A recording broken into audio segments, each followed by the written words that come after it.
Deuxième exemple, maintenant on va lier les histoires de fonction échelon d'unité avec le facteur retard. Même principe que pour les vidéos précédentes. Essayez de chercher les exercices, faites une pause et puis venez voir la correction.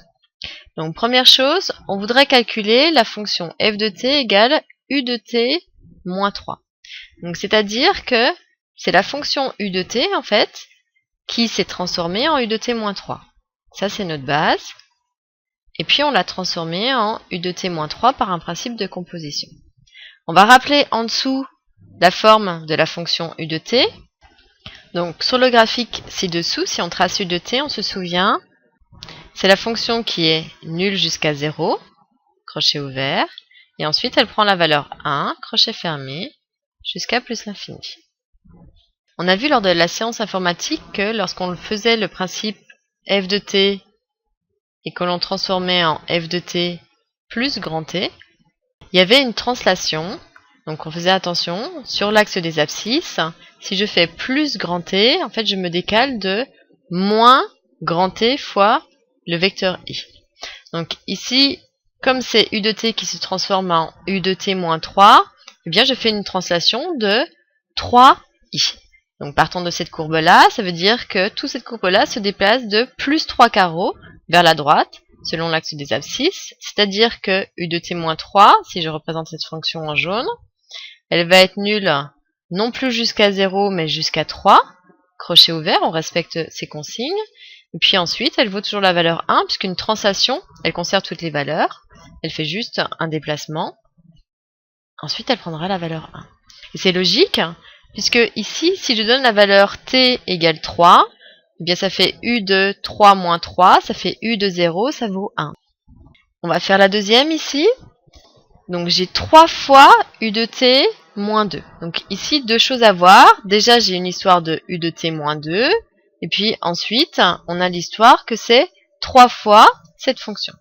Donc déjà, pour u de t moins 2, eh bien par rapport à u de t, cette fois-ci, j'ai une translation de 2 fois le vecteur i. Donc c'est-à-dire que c'est en 2 qu'il va se passer quelque chose. Si en dessous, on représente u de t moins 2, donc u de t moins 2, c'est en 2 qu'elle aura son saut. Donc avant, eh bien c'est une translation de u de t, on a dit de plus 2 fois le vecteur i. Donc je me décale. Avant, je vaux 0 jusqu'à 2. On a un crochet ouvert. Et c'est à partir de 2 qu'elle prend la valeur 1.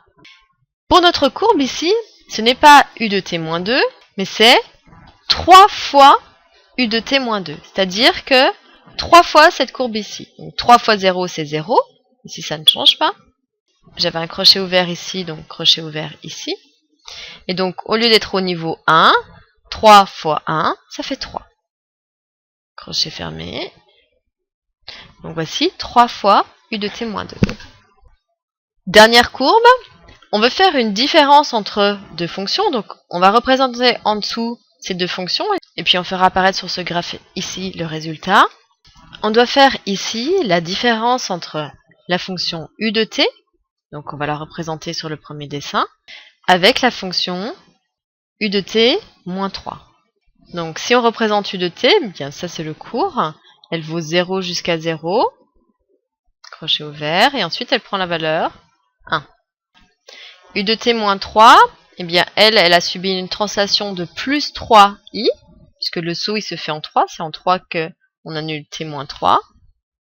Donc elle vaut 0 jusqu'à 0, crochet ouvert, et ensuite elle prend la valeur 1, à partir de 3 jusqu'à plus infini. Et donc on est amené à faire une différence. Donc vous voyez ici, il y a une histoire d'intervalle, il se passe des choses sur différents intervalles. Ici en 0, il se passe quelque chose pour la première fonction, donc en fait c'est un premier découpage. Pour la deuxième fonction, il se passe quelque chose en 3. Donc là je vais avoir un deuxième découpage. Donc ça veut dire que sur mon dessin ici, il va y avoir 3 temps. Donc l'intervalle moins l'infini jusqu'à 0, l'intervalle entre de 0 jusqu'à 3, et puis l'intervalle de 3 jusqu'à plus infini. Donc si on fait la différence, sur ici l'intervalle moins l'infini 0, u de t vaut 0, u de t moins 3 vaut 0. Donc lorsqu'on fait la différence ici, puisque c'est un signe moins, 0 moins 0, ça fait 0. Donc notre courbe, elle vaudra 0. crochet exclu, puisque là c'est crochet extérieur, il est prioritaire. Ensuite, sur le deuxième intervalle, U de T vaut 1 et U de T moins 3 vaut 0. Donc 1 moins 0, ça va faire 1. Donc ici, crochet fermé, jusque bien ici il y avait un crochet ouvert. Et puis enfin, sur l'intervalle 3 plus l'infini, U de T vaut 1, U de T moins 3 vaut 1, donc 1 moins 1, ça fait 0. Donc voici la représentation graphique de U de T moins U de T moins 3.